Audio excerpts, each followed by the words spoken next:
गोटे दिन में पड़ुची रक्षाबंधन सहित चंद्रग्रहण केउ समय ताहले राखी बांधिबा शुभ राखी बांधिबार समय भूल हेले कौन हो पारे चंद्रग्रहण रे केउ समय रे बांधिबे राखी ग्रहण केउ राशि पाई शुभ केउ राशि पाई आनी पारे सतर्कतार समय ग्रहण समय रे कौन करिवे आ कौन करिवे ना कौन रही यार सरल प्रतिकार हांडी छाड़ केउ समय रे करिवे चंद्रग्रहण को देखिबा केउ राशि पाई शुभ राखी पूर्णिमा आ ग्रहण को लेकिरी हमर एही स्पेशल शो सब प्रश्नर उत्तर एही एपिसोड रे। नमस्कार दर्शक बंधु गोटे दिन रे राखी पूर्णिमा और चंद्रग्रहण एकाठी दुईटी जाक पड़िले राखी केबे बांधिबे कौन करिवे नाही केउ राशि पाई शुभ केउ राशि पाई अशुभ आउ कौन करिवे से सबुर प्रतिकार ए विषय आलोचना करिया पई आम सहित स्टूडियो रे उपस्थित अछंती ज्योतिर्विद तथा वास्तुविद डॉक्टर सरोज कुमार महाराणा।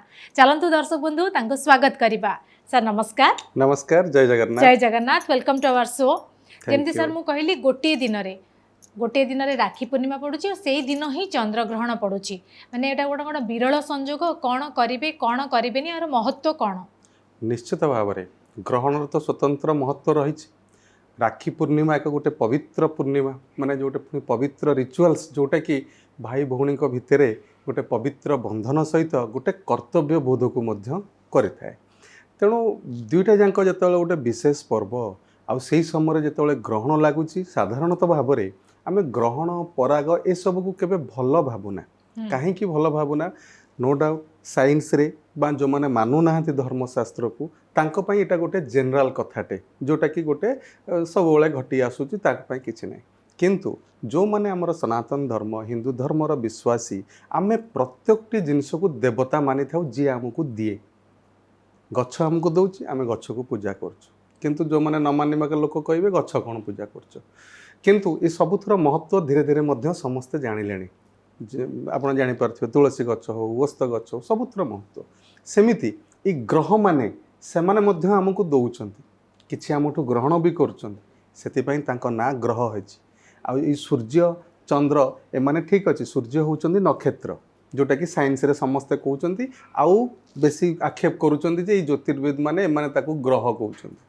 किंतु नुहे फलित पई आमे ताकू ग्रह कहउचे नहले जहार निजर आलोक अच्छी सी होउची नक्षत्र जोटा कि सूर्य सेटा आमे जानिचे यही जेतेबेले सूर्य आमको सकल शक्तिर आधार सबु प्रकार शक्ति जीवन शक्ति आमको प्रदान करुच्ची सूर्य नथिले भावंतु कौन हुंता तेणु जेहेतु से दौची सी आम पई भगवान आम पई देवता आम पई नारायण सूर्य नारायण तेणु जेतेबेले तांको उपरे ग्रहण लागिवो तांको आमे कहिथाउ पराग तेणु सेटा गोटे अशुभ स्थिति ठीक सेमती चंद्रमा जे कि पृथ्वी चारिपटे बुलुची आउ आमर मन को कंट्रोल करुच्ची समग्र जगतर जिते सब तरल जातीय बा समुद्र देखंतु नदी देखंतु समुद्र रे जुआर घटा आसी थाए चंद्र कारण आउ चंद्र अच्छी बोली पृथ्वी मध्य ठीक ठाक रे अच्छी ये सब केते अद्भुत आपको भाविले केते माने केमिति सृष्टि सेति पई त हम भाबुचे कोठी गोटे भगवान अछंती जे कि सृष्टि को चलाउचंती तेणु ठीक सेमती जेतेबेले चंद्र उपरे कोनोसी ग्रहण लागे चंद्रर स्वतंत्र निजर आलोक नाही किंतु जेतेबेले चंद्र को आमे मध्य माँ सदृश बा ज्योतिष रे आमे ताको मातृकारक ग्रह नैचे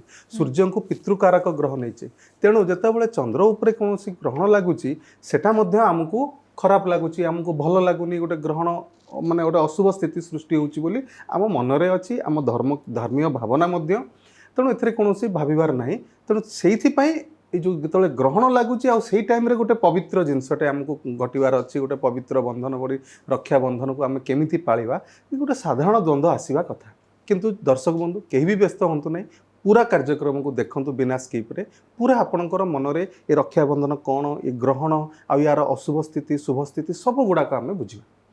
एबे देखिथिबे रिसेंटली आमे भी करिथिले सूर्य पराग हेतिला तार किछि दिन परे होची चंद्रग्रहण गोटे मास रे दीटा को पड़िबा केते भलो केते खराब देखंतु ये भी सेमती गोटे साधारण माने घटनाटे जोटा कि ग्रहण होबा पराग घटिबा गोटे मासरे जो दुई दुई थर होउची निश्चित भाव में यार गोटे प्रभाव आमर ज्योतिष शास्त्र मतरे राशि मानक उपरे यार प्रभाव निश्चित भाव में पड़े आ राशि माने को माने कि आम ही आम समस्ते आम तो गोटे डिवाइड कराई विभिन्न विभिन्न राशि मात्र तेणु ये जीवजगत उपर तार प्रभाव रही जमती ग्रहण सप्ताह जाक विभिन्न प्रकार शुभ कार्य को बारण करा जाए कहीं तार प्रभाव अच्छी ग्रहण टाइम रे किसी माने देखो अशुभ स्थिति जो मैंने गर्भवती महिला रहिले प्रभाव रोचे आखिरे खराब हम बोली सूर्य परागर तो स्पेशल ग्लास कथा साइंस माने कहते आम तो कहूँ तार प्रभाव रही सेमती चंद्र ग्रहण रे कौन प्रकार असुविधा ना ताकू देखा खाली आखिरे तेणु आगुक आम आलोचना करवा कौन राशि देखिपारे कौन करें से विषय आलोचना करवा तो जितेबाला माने चंद्र ग्रहण कथा पड़ुची माने समस्त मन रे थिबो जे तांकर आसे जे आमे हांडी छाड़ केतेबेले करिवु को समय रे करिवु सेटा केतेबेले अछि बढ़िया प्रश्न पचारे एक्चुअली चंद्र ग्रहण जितेबाला लगी थाए जितेबाला आरंभ हुए स्टार्ट हुए गोटे अवधि थाए जो थे कि ग्रहणटा आरंभ हुए ग्रहण तापर मझी स्तर को जाए तापर धीरे धीरे ग्रहण छाड़े जितेबाला ग्रहण आरंभ हुए चंद्र ग्रहण तार ठीक 9 घंटा आगरू पाक निषेध करिवार बा हांडी छाड़ जोटा कहती से सबू निषेधर नीति नियम रही आम शास्त्र रे तेणु 9 घंटा पूर्वर ग्रहण लगिवार आमर हांडी छाड़ करा जाए देवनीति को मध्य निषेध करा जाए किंतु जितेबाला सूर्य पराग थाए सेटा 12 घंटा पूर्वर होता है तेणु जेहेतु एथर चंद्र ग्रहण होची 9 घंटा पूर्वर हांडी छाड़ पाक निषेध देवनीति सब गुड़ाक बंद रही जितेबाला माने एबे बेसी चलची ना जे भद्रा काल कहले कौन बुझा जाए कहीं ताकू नहीं कि एते चर्चा आज्ञा देखो भद्रा काल आपण मैंने समस्ते जो यूट्यूब रे विभिन्न प्रकार आसूची सेठी भद्रार नाटा आसूची भद्रा काल एक्चुअली आमर एटा गोटे भद्रा ताकू कहा जाए किंतु जेतेबेले आमे आमर ओडिशा भितर ताकू कथाटा को सुनिबा एटा होची बिष्टिकरण कहीं आमर शास्त्र रे ज्योतिष शास्त्र रे पंचांग बोली गोटे अच्छी पंचांग कौन आजिर पंचांग बोली आमे कहि थाउ पंचांग माने 5टी अंग कौन 5टी अंग ना तिथि जमती कि प्रतिपदा द्वितीया तृतीया चतुर्थी सब है तिथि सेमती रही 12 सोमवार मंगलवार बुधवार दुईटा गला तिथि 12 नक्षत्र जमती कि अश्विनी नक्षत्र द्विजा नक्षत्र कृतिका नक्षत्र एमती नक्षत्र भोग होची तेणु ये गला तिथि 12 नक्षत्र सेमती रही जोग आ गोटे रही करण ये 5टी होची अंग पंचांग सेमती जोग कौन जोग होची सही सूर्य आउ चंद्रर दूरता को लेकरी जोग आ करणर कैलकुलेशन करा जायछि तेणु ये जोग जमती शोभन जोग आयुष्मान जोग शुभ 27टी जोग रही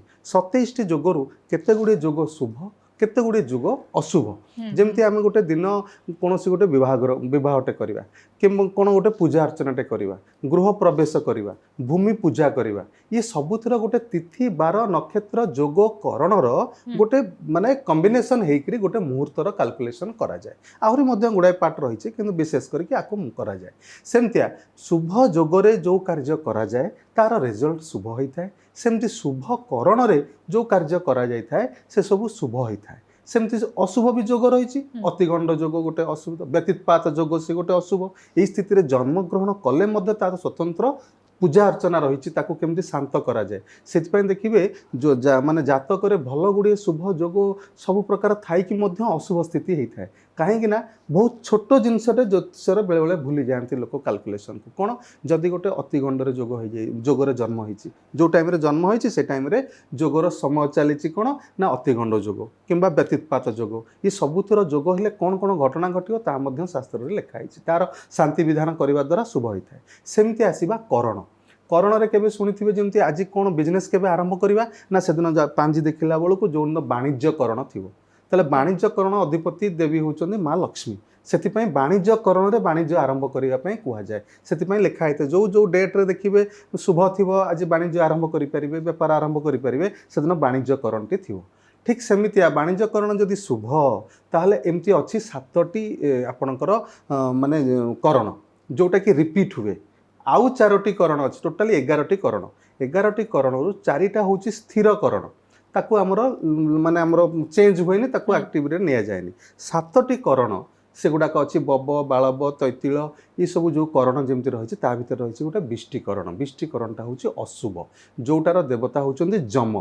तेणु बिष्टिकरण रे जेकोसी शुभ कार्य करेंगे तार रिजल्ट हूँ मृत्युतुल्य कष्ट अर्थात ନଲିଫାଏ ହେଇଗଲା ବା ତାର ଶୁଭଟା ନଷ୍ଟ ହେଇଗଲା।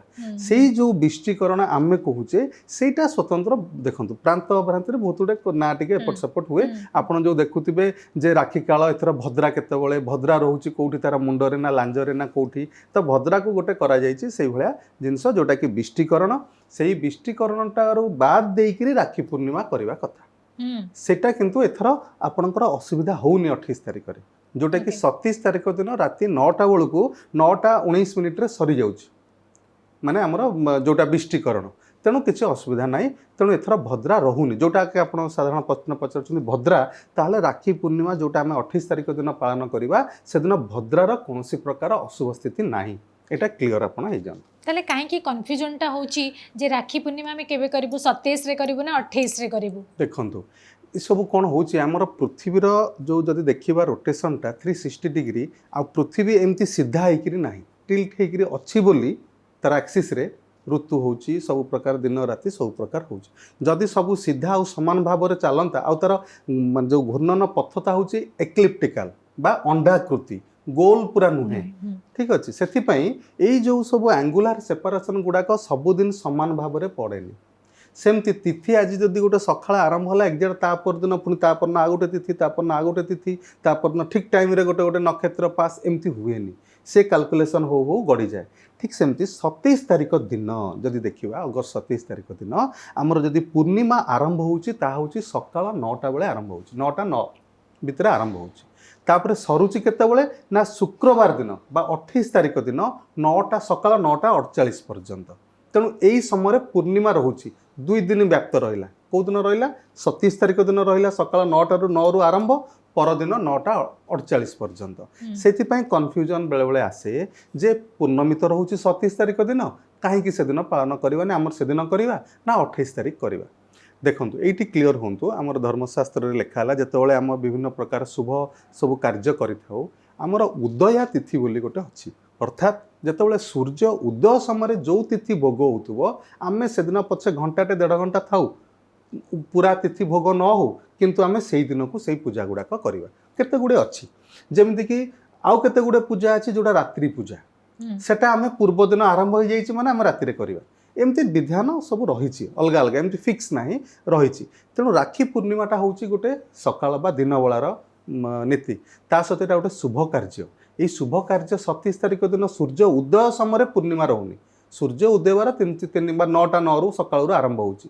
যেহেতু সকালে না আমি কৌশি হিসাবে পূর্ণিমা তিথি 27 তারিখ দিন বলে তার কৌশি প্রকার এই যে শুভ কার্য রক্ষাবন্ধন করা না। 28 তারিখ দিন যেহেতু সকাল 9:48 পর্যন্ত পুরা পর্যাপ্ত সময় রয়েছে আমକୁ সে তিথির মানে পূজা অর্চনা যা বি কিছু আমি রীতিকান্তি সব করা, সেটা যেহেতু 9:48 পর্যন্ত রয়েছে, আমি শুক্রবার দিন হি রাখি পূর্ণিমা को पालन करिबा। तो माने जो कोने हमें को समय रे राखी बांधिबु जोटा हम पे सब शुभ हबा, से समयटा कोन?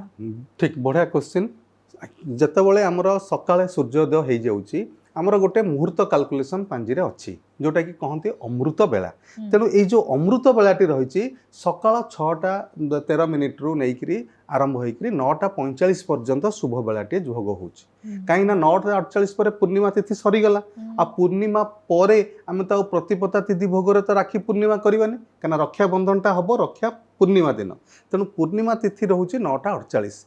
तेणु ये जो 9:48 भितर आउ सकाळ 6:13 रु जो शुभ बेलाटा आरंभ होगला अमृत बेला, से अवधि भितर ही जदि आप राखी माने बांधुचंती ताहले विशेष शुभ फल मिलता है। कहीं एटा गोटे शुभ परंपरा। आमे भाई को ऊपर तले राखीटे बांधुचे, गोटे झीटे से केते कामना शुभ कामना नहीं ही बांधुची। आउ भाईटी तार कर्तव्य बोधर परायण मध्य ताको महसूस होउची कि मु मोर भौणी प्रति कौन कर्तव्य हवा दरकार। इटा गोटे माने शास्त्रीय परंपरा नुहे, गोटे भावनार मध्यम परंपरा जोटा कि अति सुंदर पवित्र ही परंपरा। तेणु आमर ये जो टाइमटा रहिला सकाळ 6:13 रु नहीं 9:45 भितर आपण रक्षाबंधनटा करदेवा कथा। तापर भी रही अमृत बेला, किंतु तापर पुणी राहु काल समय रोची, पुणी पूर्णिमा तिथि सरी जाउची। तेणु आम से बाद देदेवा। सकाळ टाइमटा को दर्शक बंधु पूरा नोट करंतु, सकाळ 6:13 रु नहीं 9:45 भितर ही आपण राखी बांधिबा माने जोटा रिचुअल्सटा को करनवाटा बहुत भलो आपन पई रहइबो। माने अल्पे बहुत लोक जो मैंने हमको देखुवे जानी थे राखी पूर्णिमार महत्व कौन आपण कहीदिंतु मैंने तार कौन कहले जमी माइथोलोजिकल लोक टे सरल भाषा बुझे जो मैंने एबका पीढ़ी अच्छा जो मैंने जानी ना आम मध्यम से किसी जानीपारे निश्चित भाव में देखो माइथोलोजी स्टोरी बहुत अच्छी लंबा अच्छी ता भीतर को आम जीवानी खाली साधारण हिसाब से कहीदे जितेबाला द्रौपदी वस्त्रहरण महाभारत में होता कि साइंस पिला हूँ सब यंगस्टर समस्ते जानते महाभारत तेणु भगवान श्रीकृष्ण बंचई तेणु जो माँ मैंने द्रौपदी तक डाकी सेफ जो निजर जो ये अवस्था मुक्त करने डाकिले से आशीर्वाद द्वारा से बंचई तेणु यहाँ गोटे भितर भाई भौणीर गोटे प्रकार आम संपर्क को बुझा सेबठू जदि कहुच्छी महाभारतर से कालर ही रक्षाबंधन स्थिति आरंभ होती किंतु आहरी गोटे मैथोलोजिकल रही माँ लक्ष्मी नारायण को आने कहीं बलि राजा नहीं भगवान विष्णु को नहीं जाते पाताल रखी तेणु सी आसीपारे यहाँ गोटे पुणी लंबा स्टोरी अच्छी जानापी खाली ये जानतु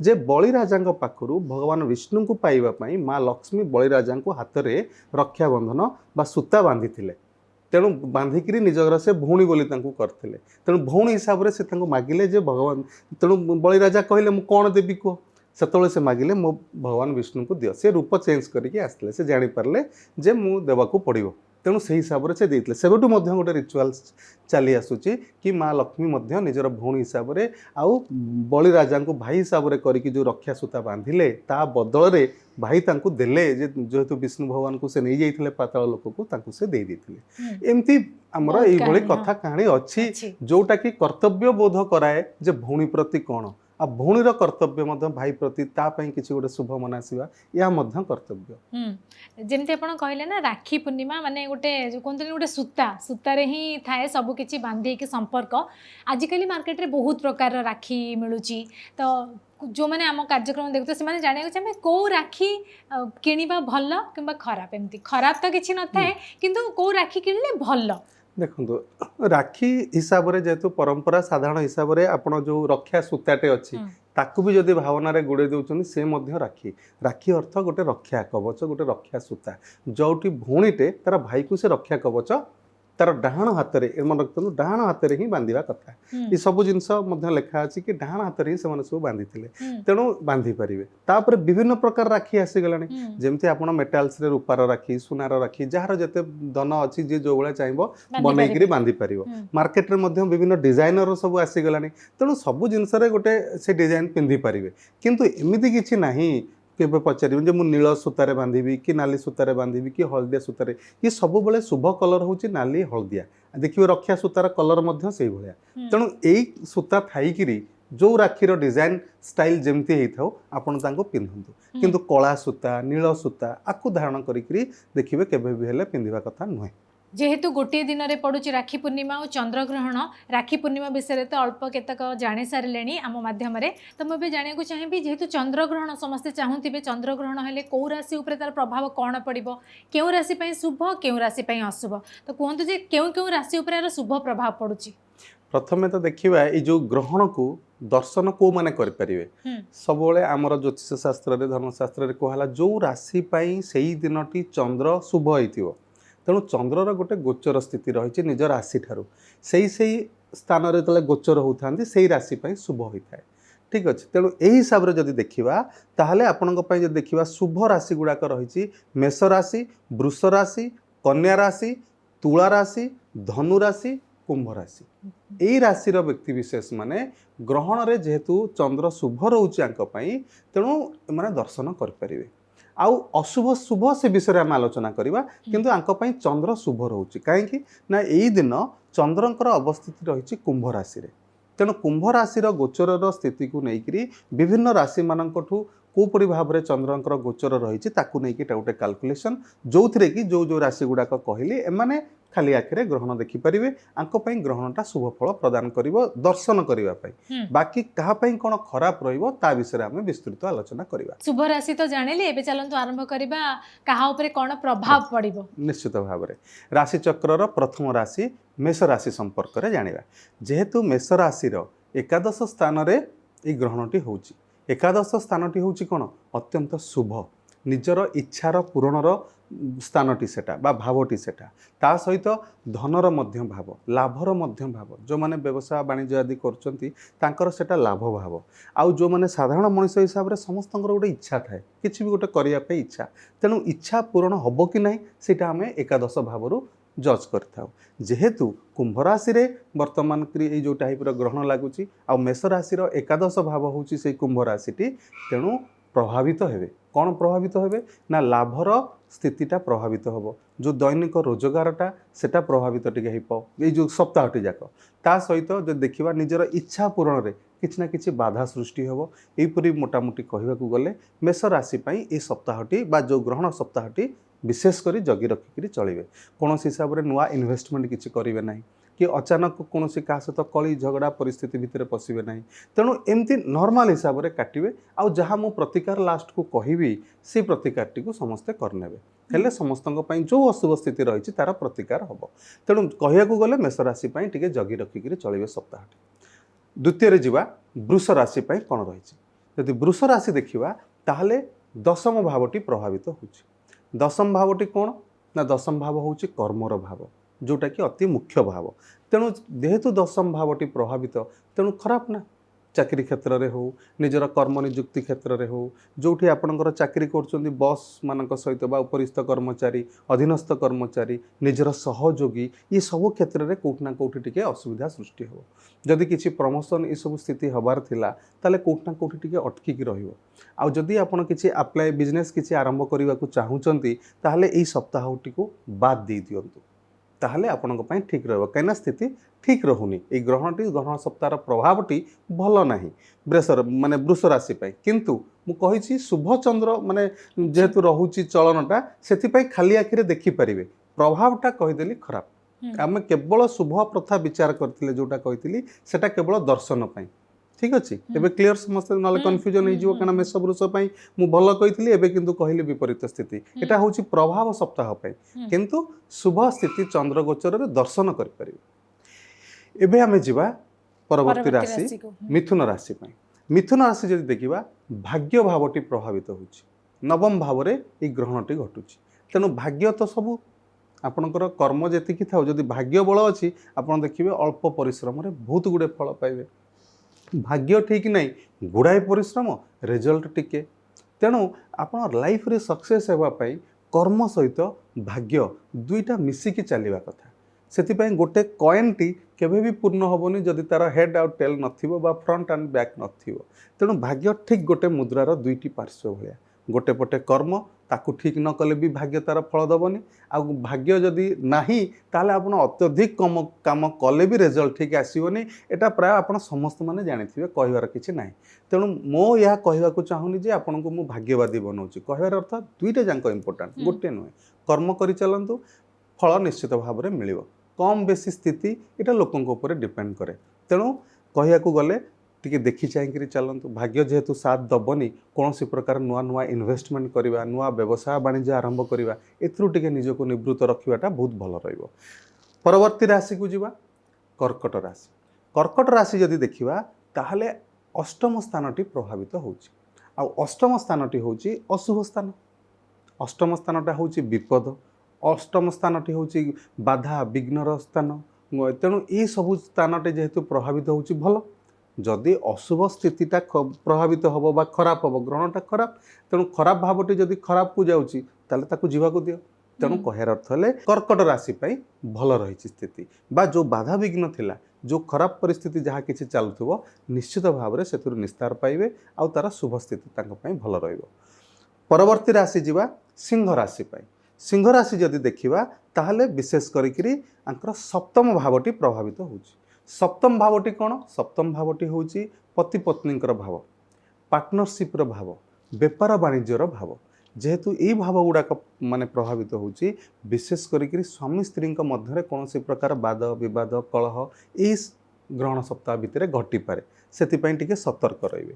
ବ୍ୟବସାୟ ବାଣିଜ୍ୟ ପ୍ରତି ବିଶେଷ ଧ୍ୟାନ ଦେବେ।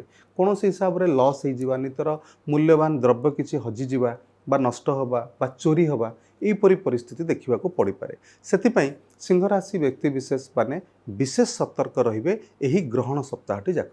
तेणु विशेष प्रभावित वाणिज्य स्तरटी रही विभिन्न निजर मन पसंदर द्रव्य उपर प्रभावित पड़ पारे ता सहित विशेष प्रभावित हम पार्टनरशिप रे जो मैंने बेपार वाणिज्य कर जमती स्वामी स्त्री भितर कली झगड़ा हो पारे सेमती पार्टनर भितर कली झगड़ा हो पारे छोट कथा को लेकिन विपद बा बड़ भयंकर स्थिति सृष्टि हो पारे से विशेष सतर्क रुहतु निजर बाणी उपरे कंट्रोल करंतु कथबार्ता ये सब जिनस टिके कंप्रोमाइज चलतु ताहले स्थिति ठीक ठाक रहिबो नहले सप्ताहटी आपनक पई अशुभ रहिछि। एबे जिबा परवर्ती राशि को कोन रहिछि तांकर एबे जानिबा कन्या राशि मानक पई कोन प्रभाव रहिबो।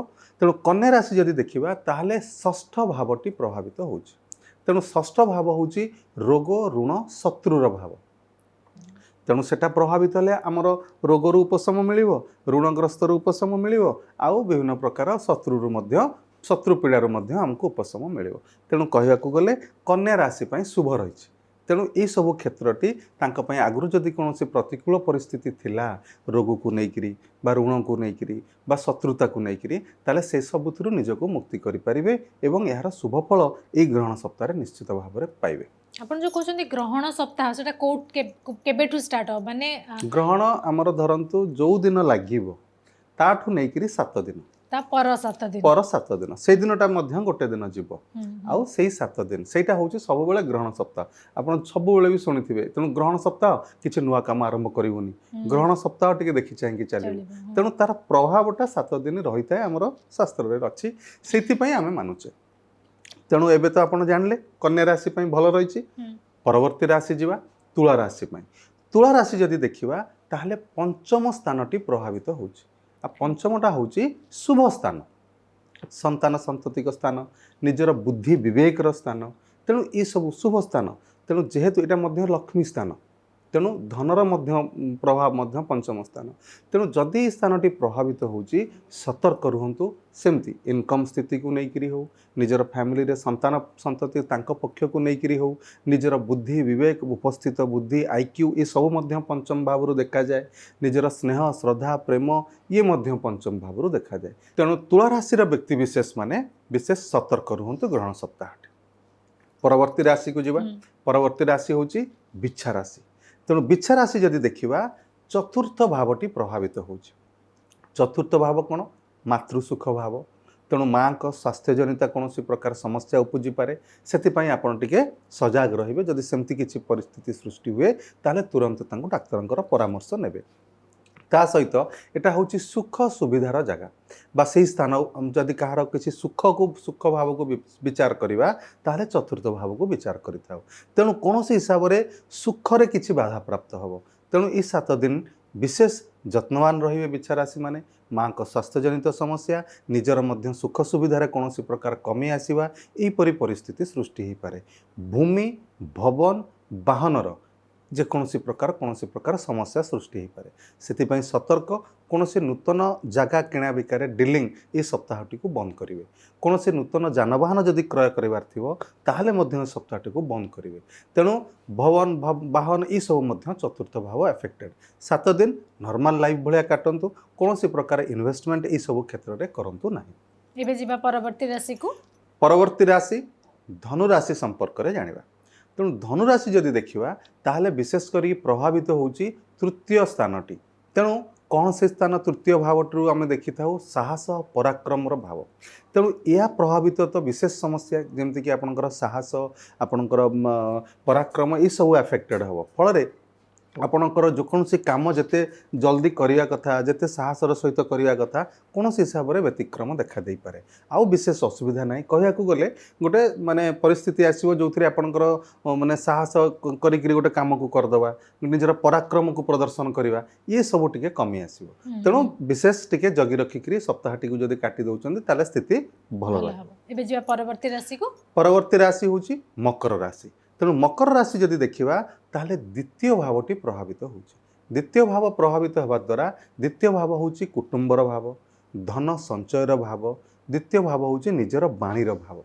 तेणु जितेबाला 3 गोटी भाव ग्रहण द्वारा प्रभावित होउछि विशेष सतर्क रुहंतु। धन संचय कौन हिसाब से कमी आसो हठात जहाँ आपणकर रखा कथा से हठात क्षय हो हठात किसी आपणकर व्यय आकार चलीज किसी ना ठीक ठाक अच्छी घरे फैमिली रे कहार गोटे देह खराब है हठात किसी धन ଖର୍ଚ୍ଚ ହେଇଯିବ। ତେଣୁ ଅପବ୍ୟୟ ସ୍ଥିତି ଏଇ 7 ଦିନ ଭିତରେ ଦେଖିବାକୁ ପାଇପାରିବେ। ତା ସହିତ ଯଦି ଦେଖିବା ତାହେଲେ ନିଜର ବାଣୀରେ କୌଣସି ପ୍ରକାର କଟୁତା ବି ଆସିପାରେ। ତେଣୁ ନିଜର କଥାବାର୍ତ୍ତା ପ୍ରତି ବିଶେଷ ସଂଯମତା ନ ରଖିଲେ ବେପାର ବାଣିଜ୍ୟ ହେଉ, ଚାକିରି କ୍ଷେତ୍ରରେ ହେଉ, ଶତ୍ରୁ ବଢ଼ିଯିବେ। କଥାବାର୍ତ୍ତା ଠିକ୍ ନ ରଖିପାରିଲେ ନିଶ୍ଚିତ ଭାବରେ କୌଣସି ପ୍ରକାର କଳି ଝଗଡ଼ା ଅପ୍ରୀତିକର ପରିସ୍ଥିତି ସୃଷ୍ଟି ହୋଇପାରେ। ସେଥିପ୍ରତି ବିଶେଷ ଯତ୍ନବାନ ହେବେ। କହିବାର ଅର୍ଥ ନିଜର ବାଣୀ ଉପରେ ସଂଯମତା ରକ୍ଷା କରନ୍ତୁ। ବ୍ୟବସାୟ ବାଣିଜ୍ୟରେ ଯେଉଁଠି ଧନ ଲାଗୁଛି ତା ପ୍ରତି ମଧ୍ୟ ସଜାଗ ରୁହନ୍ତୁ। ଏହିପରି ସଜାଗ ରହିକିରି ସପ୍ତାହଟି କାଟନ୍ତୁ। ପରବର୍ତ୍ତୀ ରାଶିକୁ ଯିବା, ଯେଉଁଟାକି ବିଶେଷ କରି କୁମ୍ଭ ରାଶି। କୁମ୍ଭ ରାଶି ପାଇଁ ଯଦି ଦେଖିବା ତାହେଲେ କୁମ୍ଭ ରାଶିରେ ହିଁ ଏଇ ଗ୍ରହଣଟି ହେଉଛି। ତେଣୁ ଲଗ୍ନ ଭାବ ବା ନିଜର ଯେଉଁଟା ସ୍ୱଭାବଟି ହେଉଛି ନିଜ ଶରୀର ଭାବ। ତେଣୁ ଶରୀର ତ ସବୁ ଆପଣ ହିଁ ନିଜେ। ତେଣୁ ନିଜର ସ୍ୱାସ୍ଥ୍ୟ ପ୍ରତି ବିଶେଷ ଯତ୍ନବାନ ହେବେ। ଏଇ ଗ୍ରହଣ ସପ୍ତାହ ସମୟରେ କୁମ୍ଭ ରାଶିମାନଙ୍କର ଯଦି ବି କିଛି ଛୋଟ ମୋଟ ଦେହ ବା ଅସୁବିଧା ଟିକେ ଲାଗୁଛି ତୁରନ୍ତ ଡାକ୍ତରଙ୍କର ପରାମର୍ଶ ନେଇଯାଆନ୍ତୁ। ଡାକ୍ତରଙ୍କ ପରାମର୍ଶ ପ୍ରଥମ କାମ। ତାପରେ ଯଦି ଦେଖିବା ତାହେଲେ ଆପଣଙ୍କୁ ପ୍ରତିକାର ଯାହା ଆଗକୁ ମୁଁ କହିବି ସେଟା ଯଦି କରିବେ ନିଶ୍ଚିତ ଭାବରେ ଭଲ ରହିବ। କିନ୍ତୁ ଯଦି ଦେଖିବା ଶାରୀରିକ ପ୍ରତି କୌଣସି ପ୍ରକାର ଆକ୍ସିଡେଣ୍ଟ ହେବା, ଯାନବାହନ ଚଳାଚଳ କଲାବେଳେ ସତର୍କ ରହିବା, ଯେଉଁମାନେ ଗୃହିଣୀ ନିଜର ରୋଷେଇ କାର୍ଯ୍ୟ କଲାବେଳେ ମଧ୍ୟ ସତର୍କ ରହିବା, ଯେଉଁମାନେ ବୟୋଜ୍ୟେଷ୍ଠ ବ୍ୟକ୍ତି ଯେତେବେଳେ ଚାଲି ଚାଲି କୌଣସି ସିଡ଼ିରେ ଯାଉଛନ୍ତି ମାନେ ଯେଉଁଠି ବି କିଛି ଆଘାତ କ୍ଷତ ଏସବୁ ଲାଗିବାର ସମ୍ଭାବନା ଥାଏ ସେ ଜାଗାରୁ ଟିକେ ନିଜକୁ ଆଭଏଡ଼ କରିବା। ତେଣୁ ଏସବୁ ଯଦି କରିବେ ତାହେଲେ କୁମ୍ଭ ରାଶି ପାଇଁ ଠିକ୍ ଠାକ୍ ରହିବ। ନହେଲେ ଏ ସପ୍ତାହଟି ଜଗି ରଖିକିରି ଚାଲ। ପରବର୍ତ୍ତୀ ଅନ୍ତିମ ରାଶି ମୀନ ରାଶି ସମ୍ପର୍କରେ ଜାଣିବା। ମୀନ ରାଶି ପାଇଁକା ଦ୍ୱାଦଶ ଭାବଟି ପ୍ରଭାବିତ ହେଉଛି। ତେଣୁ ଯଦି ଦ୍ୱାଦଶ ଭାବ ହେଉଛି ବ୍ୟୟର ଭାବ, କୋର୍ଟ କଚେରୀର ଭାବ, ତେଣୁ ଏଇଟା ଅଶୁଭ ଭାବ। ତେଣୁ 6, 8, 12 ଏଇ 3ଟି ଭାବ ହେଉଛି ଅଶୁଭ ଭାବ, ଦୁଃଖ ସ୍ଥାନ। ତେଣୁ 12 ଭାବ ଯେହେତୁ ମାନେ ପ୍ରଭାବିତ ହେଉଛି, ଅଶୁଭ ସ୍ଥାନଟି ଅଶୁଭରେ ପ୍ରଭାବିତ ହେଉଛି, ତେଣୁ ଏଇଟା ଗୋଟେ ଭଲ। କାହିଁକି ନା ଏଇ ଯେଉଁ ଭାବ ଗୁଡ଼ାକ ଖରାପ ଭାବ ନା, ଯଦି ଆପଣଙ୍କୁ କୋର୍ଟ କଚେରୀରେ ପୁରେଇଥାନ୍ତା ସେଇଟା ଭାବଟା ଅସୁବିଧା ପଡ଼ୁଛି ତାହେଲେ ସେଥିରୁ ଆପଣଙ୍କର ମାନେ ବଞ୍ଚିଯିବେ। ସେଇଭଳିଆ କିଛି କେସ୍ ଯଦି ଆଗରୁ ଥିଲା ତାହେଲେ ଏଇ ଗ୍ରହଣ ସପ୍ତାହ ଭିତରେ ଆପଣଙ୍କ ପାଇଁ ତାହା ସପକ୍ଷରେ ଆସିବାର ମଧ୍ୟ ଯଦି ଆପଣ ଠିକ୍ ଠାକ୍ ଅଛନ୍ତି, ଗୋଟେ ଲିଟିଗେସନ୍ ଭିତରେ ପଶି ଯାଇଛନ୍ତି ତାହେଲେ ମୀନ ରାଶିର ବ୍ୟକ୍ତିବିଶେଷ ମାନେ ଏଇ ସପ୍ତାହରେ ସେଥିରୁ ନିଜକୁ ମୁକ୍ତି କରିପାରିବେ। ତା ସହିତ ଯଦି ଦେଖିବା ବ୍ୟୟର ସ୍ଥାନ, ଅଚାନକ ବ୍ୟୟ ଯେଉଁ ହେଇଯାଏ ସେଇଟା ଏଥର ହେବ ନାହିଁ ବା ଏଇ ସପ୍ତାହରେ ବ୍ୟୟ ଭାବଟି ଯେହେତୁ କଣ୍ଟ୍ରୋଲ ରହୁଛି ଇନକମ୍ ଭାବ ବଢ଼ିବ। ତେଣୁ ଧନ ରୋଜଗାର, ଆୟ, ବ୍ୟବସାୟ ବାଣିଜ୍ୟରେ ଉନ୍ନତି ଏସବୁ ପ୍ରକାର ଏ ସପ୍ତାହରେ ସେ ଦେଖିପାରିବେ। ଏବେ ତ ଜାଣିଲେ ଯେ କେଉଁ ରାଶି ପାଇଁ ଶୁଭ କେଉଁ ରାଶି ପାଇଁ ଅଶୁଭ, କିନ୍ତୁ ପ୍ରତିକାର କ'ଣ ସବୁ ରହିଛି? ଦେଖନ୍ତୁ ପ୍ରତିକାର ବିଶେଷ କରିକିରି ପ୍ରତ୍ୟେକଟି ରାଶି ପ୍ରଥମ କଥା ହେଲା କି ଚନ୍ଦ୍ରଙ୍କର ଉପାସନା କରିବା କଥା। ଯେହେତୁ ଗ୍ରହଣ ସପ୍ତାହଟି ଚନ୍ଦ୍ର ଗ୍ରହଣ ହେଉଛି ତେଣୁ ଚନ୍ଦ୍ରଙ୍କର ବୀଜ ମନ୍ତ୍ର ପ୍ରତ୍ୟେକ ଦିନ ଜପ କରିବେ। କହିବାର ଅଛି ଗ୍ରହଣ ସମୟରେ ଯେତେବେଳେ ଆମେ କୌଣସି ପ୍ରକାର ମନ୍ତ୍ରକୁ ସିଦ୍ଧି କରିଥାଉ ବା ସେ ମନ୍ତ୍ରଟି ଆମ ପାଇଁ କାମ କରୁ ତାହେଲେ ଆମେ ଗ୍ରହଣ ସମୟରେ ଯେତେବେଳେ ଜପ କରୁ ସେ 108ଟି ଜପ ମଧ୍ୟ ଆପଣଙ୍କୁ ଲକ୍ଷେ ଜପର ପୂର୍ଣ୍ଣ ଦେଇଥାଏ। ତେଣୁ ଏଇଟା ଗୋଟେ ଯେଉଁମାନେ ଦେଖିବେ ସାଧନା ଆଦି ଅଛନ୍ତି ସେମାନେ କ'ଣ କରନ୍ତି ଏଇ ସମୟରେ ମନ୍ତ୍ର ଜାପ କରନ୍ତି। ତେଣୁ ପ୍ରତ୍ୟେକ ଦିନ ଯଦି ଚନ୍ଦ୍ରଙ୍କର ବୀଜ ମନ୍ତ୍ର ଜପ କରିବେ ତାହେଲେ ଆପଣଙ୍କ ପାଇଁ ଶୁଭ ରହିବ। କ'ଣ ସେ ବୀଜ ମନ୍ତ୍ର? ଏହା ତନ୍ତ୍ରୋକ୍ତ ବୀଜ ମନ୍ତ୍ର ହେବା କଥା। ତାହା ହେଉଛି ଓମ୍ ସ୍ତ୍ରାମ୍ ସ୍ତ୍ରୀମ୍ ସ୍ତ୍ରୌଂ ସଃ ଚନ୍ଦ୍ରମସେ ନମଃ। ଏଇଟା ହେଉଛି ତାର ମନ୍ତ୍ର। ଏହି ମନ୍ତ୍ରଟିକୁ ପ୍ରତ୍ୟେକ ଦିନ ଜପ କରିବେ। ଆଉ ଚନ୍ଦ୍ରଙ୍କ ପାଇଁ ବିଶେଷ କୃପା ପାଇଁ ମହାଦେବଙ୍କର ପୂଜା ଅର୍ଚ୍ଚନା କରିବେ। ପ୍ରତ୍ୟେକ ଦିନ ଯଦି କରିପାରିଲେ ଘରେ ଯଦି ନର୍ମଦେଶ୍ୱର ଶିବଲିଙ୍ଗ ରଖିଛନ୍ତି ବା ସ୍ଫଟିକ ଶିବଲିଙ୍ଗ ରଖିଛନ୍ତି ତାହେଲେ ତାଙ୍କ ସାମ୍ନାରେ ଏହି ମନ୍ତ୍ର ପଢ଼ିଲା ମଧ୍ୟ ବହୁତ ଭଲ ରହିବ। ଅଭିଷେକ କିଛି ଜଳରେ କଲେ ମଧ୍ୟ ଭଲ ରହିବ। ପାଖରେ ଯଦି ମନ୍ଦିର ଅଛି, ମନ୍ଦିର ଯାଇପାରୁଛନ୍ତି ତାହେଲେ ମଧ୍ୟ ଆପଣ ଭଗବାନଙ୍କର ପୂଜା ଅର୍ଚ୍ଚନା, ମହାଦେବଙ୍କର ଦର୍ଶନ ଆଉ ମହାଦେବଙ୍କ ପାଖରେ ରହିକି ଚନ୍ଦ୍ରଙ୍କର ମନ୍ତ୍ର ଜପ କଲେ ଆପଣଙ୍କୁ ବିଶେଷ ଶୁଭ ଫଳ ମିଳିବ। ଖାଲି ଗ୍ରହଣ ସପ୍ତାହ ପାଇଁ ନାହିଁ, ଚନ୍ଦ୍ର ତ ହେଉଛି ମନର କାରକ, ସୁଖର କାରକ, ଡେଲି କ୍ୟାସ୍ର କାରକ। ତେଣୁ ଚନ୍ଦ୍ର ଶୁଭ ହେଇଯିବେ ଯଦି ଆପଣ ମାନେ ମହାଦେବଙ୍କ ଆଗରେ ତାଙ୍କର ଏହି ମନ୍ତ୍ରଟିକୁ ଜପ କରୁଛନ୍ତି। ସବୁ ରାଶି ସମସ୍ତଙ୍କ ପାଇଁ ତ ଚନ୍ଦ୍ର ଶୁଭ ହେବା ଦରକାର। ଆପଣଙ୍କ ପାଇଁ ଯଦି ଚନ୍ଦ୍ର ସବୁବେଳେ ଶୁଭ ରହିଲା ତାହେଲେ ଚନ୍ଦ୍ର ହେଉଛି ମନର କାରକ। ତେଣୁ ଶାସ୍ତ୍ରରେ କୁହାହେଲା ଚନ୍ଦ୍ରମା ମନୁଷ୍ୟ ଜାତ। ତେଣୁ ମନ ଉପରେ ଆଧିପତ୍ୟ ହେଉଛି ଚନ୍ଦ୍ରମାଙ୍କର। ଦେଖିବେ ଯେଉଁମାନଙ୍କର ଚନ୍ଦ୍ର ଠିକ୍ ନାହିଁ ତାର ମନ ବିଚଳିତ। ଆଉ ମନ ବିଚଳିତ ରହିଲେ ଜାତକରେ ଯେତେ ଭଲ ଭଲ ଯୋଗ ଥିଲେ ବି ସେଗୁଡ଼ାକ ପ୍ରତିଫଳିତ ହେବ ନାହିଁ। ଯଦି ଆପଣଙ୍କର ମନ ସ୍ଥିର ଅଛି, ମନ ଯଦି ଆପଣଙ୍କର ମନରେ ସାହସ ସବୁ ପ୍ରକାର ଅଛି ତାହେଲେ ନ ହେଉଥିବା କାମକୁ ବି ଆପଣ କରିପାରିବେ।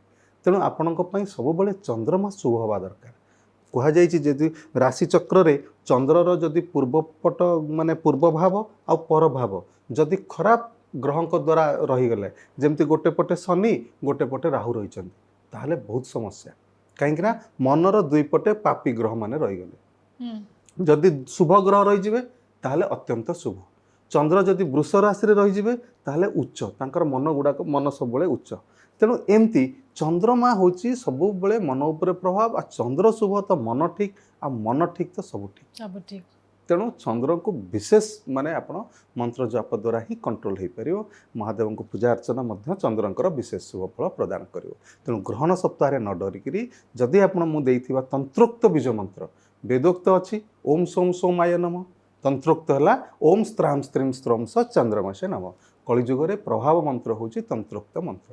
ତେଣୁ ଏଇ ଯେଉଁ ମନ୍ତ୍ରଟି ଦେଲି ବିଶେଷ ଆକୁ ଶୁଣନ୍ତୁ, ମନେ ରଖନ୍ତୁ ଏବଂ ଜପ କରନ୍ତୁ, ଦେଖିବେ ଗ୍ରହଣ ସପ୍ତାହର ଅଶୁଭତ୍ୱ ଖଣ୍ଡନ ହେବ।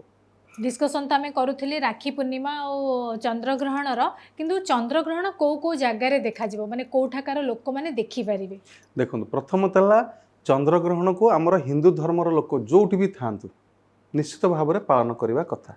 विशेषकर जो जगार चंद्रग्रहण दृश्यमान से जगार पालन तो निश्चित भाव में करने कथा। तेणु जेहेतु भारत वर्ष रे यह देखा जाऊना, तेणु आमर एठी कौन प्रकार हांडी छाड़ विधान तो रही 9 घंटा आगु छाड़ा ये सब गुड़ाक तो आपको कहली। तेणु ग्रहणर प्रभाव आमर भारत वर्ष उपर नहीं, तेणु ओडिशा भितर भी नहीं। ताहले कोउटी चंद्रग्रहणर प्रभाव रही ना अमेरिका, यूरोप, आपणकर प्रशांत महासागर एरिया, ये सब स्थान रे ये ग्रहणर माने जहाँ को कहते आंशिक ग्रहण से देखिपारे। प्राय 93 रु 96% चंद्र ढाकी हो पृथ्वीर छाई।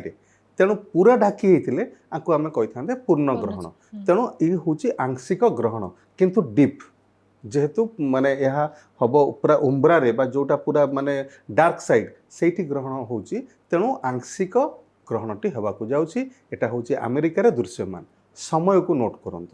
तेणु जो माने अमेरिका, यूरोप आउ प्रशांत महासागर एरिया रहिले जो देखा जाउची से जगार से पालन करेंगे। जो समय आरंभ हम से जगार एरिया सब जानी से टाइम।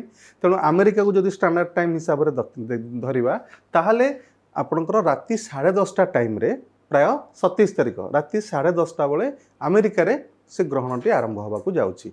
एटा कोटी ना पूरा उम्ब्रा डार्क साइड रे, किंतु 9:30 बेलू आरंभ हो जाउची पेनुम्ब्रा अर्थात जोटी आलोकित एरिया रे अच्छी से प्रवेश करिवो। तेणु से समय यदि कहया जीवा ठीक तार 9 घंटा पूर्वर आपण पाक त्याग बा हांडी छाड़ जोटा कहती आपण ताकू करवाटा भल। देवनीति मध्य निषेध। तेणु से स्थान मानकर जो मंदिर सब रही जो पूजा अर्चना करा जाउची, जोटी हिंदू धर्मर लोक रही से तार 9 घंटा पूर्वर देवनीति पाकनीति सब त्याग करेंगे। राति जिते प्राय 1:30 पर जो सरीजिव तापर से परदिन सी निजर नित्यकर्म को ठीक भाव में करेंगे। घर धुआ पोछा कर ठाकुर को शुद्ध करी पूजा अर्चना काम रेगुलर जमती आरंभ करने कथा करेंगे। किंतु जेहेतु भारत में दृश्यमान नुहे तेणु ये पाक निषेध हेनी कि कौन देवनीति निषेध हम ना। किंतु यही अवधि में गोटे काम करेंगे जे मंत्र जाप करेंगे। ये तो सीना आमको दृश्यमान नुहे किंतु प्रभाव आमर जगत रे महाकाश रे होउची। तेणु आपण श्रद्धार सहित भक्तिर सहित चंद्रंकर बीज मंत्र को निश्चित भाव में जप करेंगे कले आपन पई भल रहिबो। गोटे जमती कहले ना अगस्ट मासरे ही पड़ीथिला सूर्यपराग, अगस्ट मासरे ही पड़ुची चंद्रग्रहण। जेतले दीटाक गोटे मासरे पड़े माने को को जगह को कौन कौन क्षयक्षति कि कौन लाभ होता है? गोटे तो आम जानी पारे राशि ऊपर प्रभाव कौन आपन जोटा पचारे चाहूँ सेटा होची हमर राज्य उपरे कौन प्रभाव पड़ो। विशेष आम ओडिशा उपरे कौन प्रभाव पड़ुछि देखो। जदि कहबाकू जीवा ए टाइम रे सिंह संक्रांति चली बा सिंह राशि रे सूर्य आमर अवस्थान करछंती 17 तारिख टू। तापर 2 तारिख रे आमर पड़ीथिला गोटे सूर्यपराग जोटा कि बाहर देखा जाइथिला। एठी हम सिना मानु नथिले किंतु पड़ीछि। तापर देखिबा 28 अगस्त रे आमर चंद्रग्रहण हला। तेणु कहयाकू गले मोटामोटी आगामी मास भितरे बहुत प्रकार अशुभ स्थिति किसी आमको देखा पड़ो। कौन ना विशेषकर पश्चिम ओडिशा रे घूर्णिबलय, लघुचाप, अत्यधिक वर्षा जो बन्यार परिस्थिति देखा पड़ पारे। यह खाली पश्चिम नुहे इवन उपकूल ओडिशा रे यार प्रभाव देखा मिले। तारीख गुड़ाक नोट करंतु। ତାହା ହେଉଛି ଅଗଷ୍ଟ 27ରୁ 31 ଭିତରେ এই ଘୂର୍ଣ୍ଣିବଳୟ ଲଘୁଚାପ ଜନିତ ଅତ୍ୟଧିକ ମାତ୍ରାରେ ବର୍ଷା ଏସବୁ ଜିନିଷ ଆମକୁ ଦେଖିବାକୁ ପଡ଼ିବ। ତା ସହିତ ସେପ୍ଟେମ୍ବର 2ରୁ 6 ତାରିଖ ଭିତରେ ମଧ୍ୟ ସେଇଭଳି ପରିସ୍ଥିତି ସୃଷ୍ଟି ହେବ। ତାପରେ ଦେଖିବା 9 ତାରିଖରୁ 12 ତାରିଖ ଭିତରେ ସେପ୍ଟେମ୍ବର 9ରୁ 12 এই ସବୁ ସମୟ ଅବଧିରେ ଅଚାନକ କିଛି ଘୂର୍ଣ୍ଣିବଳୟ ଲଘୁଚାପ ହୋଇକରି ଅତ୍ୟଧିକ ବର୍ଷାରୁ ଜନଜୀବନ କ୍ଷତିଗ୍ରସ୍ତ ହେବାର ବିଶେଷ ଜଣାପଡ଼ୁଛି। ତେଣୁ ସେଥିପାଇଁ ଲୋକମାନେ ନିଜକୁ ସଜାଗ ରଖିବା ସହିତ ସରକାରଙ୍କର ମଧ୍ୟ ଆବଶ୍ୟକତା ରହିଛି କି ସେମାନେ ଆଗରୁ ସଜାଗ ରୁହନ୍ତୁ, ଫଳରେ ଯଦି ବନ୍ୟା ସ୍ଥିତି କୌଣସି ଭୟାବହ ସ୍ଥିତି ଆସିପାରେ ତାକୁ ଯେମିତି ନିଜକୁ ଫେସ୍ କରିପାରିବେ। ତେଣୁ ଏସବୁର ପ୍ରଭାବ ରହିଛି। बहुत सुंदर कथा कहले गोटे दिन में दीटाकर जो आमर पड़ुची राखी पूर्णिमा और चंद्रग्रहण ताको बहुत भलसे बुझेदेले कौ समय पिंधे राखी कौ समय हांडी छाड़ करेंगे देवनीति केतबले करेंगे से सब विषय आज बहुत भलसे आलोचना कले। थैंक यू सर, नमस्कार। जय जगन्नाथ। जय जगन्नाथ। दर्शक बंधु आमर यही स्पेशल एपिसोड को एठी रखुछु। नमस्कार।